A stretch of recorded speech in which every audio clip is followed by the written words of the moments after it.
I want you, every person in this room, to consider teaching. Right.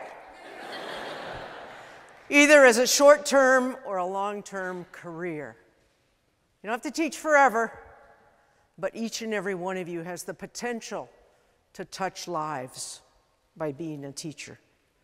We know the importance of the teacher. The main influence on student achievement is the classroom teacher, the quality of the teacher and the teaching.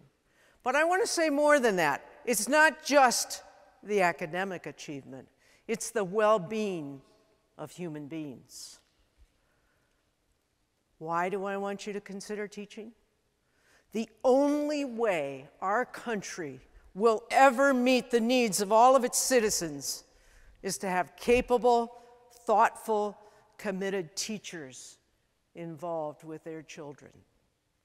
Now, some of you are sitting there saying, oh, come on, you know, I'm paying all this money for this Harvard education. My parents would absolutely die if I decided to be a teacher. But think about this. The future of our society depends on our children. They represent 20% of our population, and they're 100% of our future. And they're 100% of my Social Security.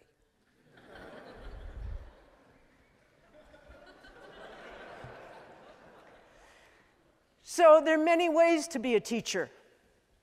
You don't have to be like your 3rd grade teacher or your 10th grade geometry teacher whom you absolutely despised. You can be a classroom teacher.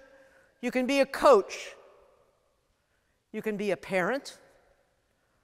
You could be a friend, a counselor, a sibling, a brother or a sister, or a spiritual leader.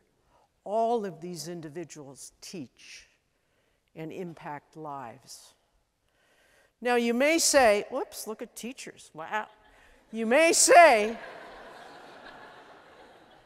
still, I don't know, you know, who wants to coach little kids? You know, you gotta wipe their snotty noses and clean up. But this is the fact I want you to remember tonight, that every kid, every child in our society is one caring adult away from being a success.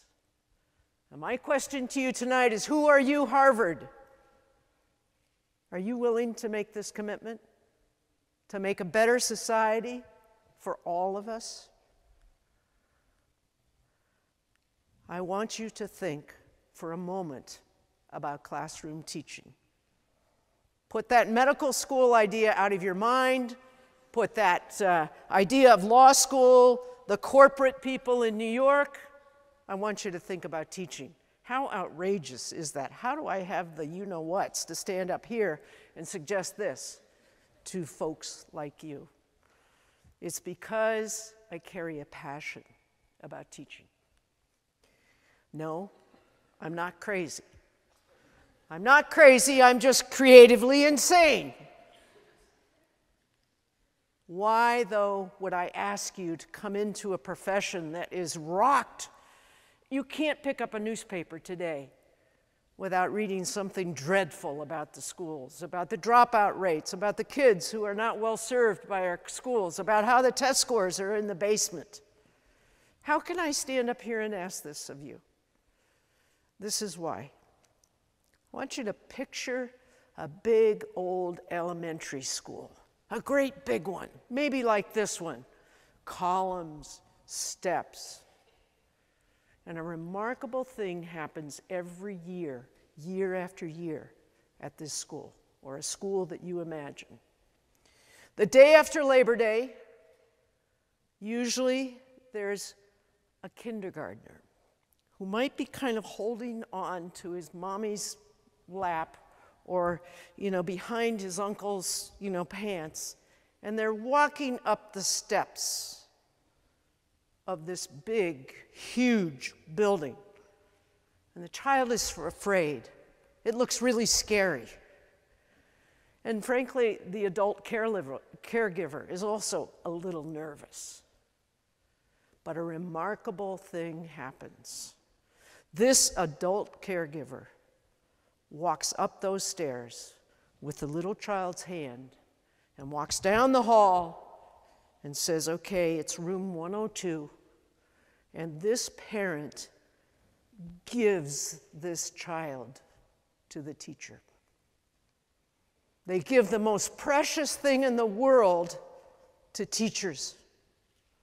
There is a hope, an aspiration, a desperate feeling that schools will do well by our children. And this adult, sometimes breaking with tears, feeling really sad, turns around and walks away. And this child is placed in our care to help mold his or her future.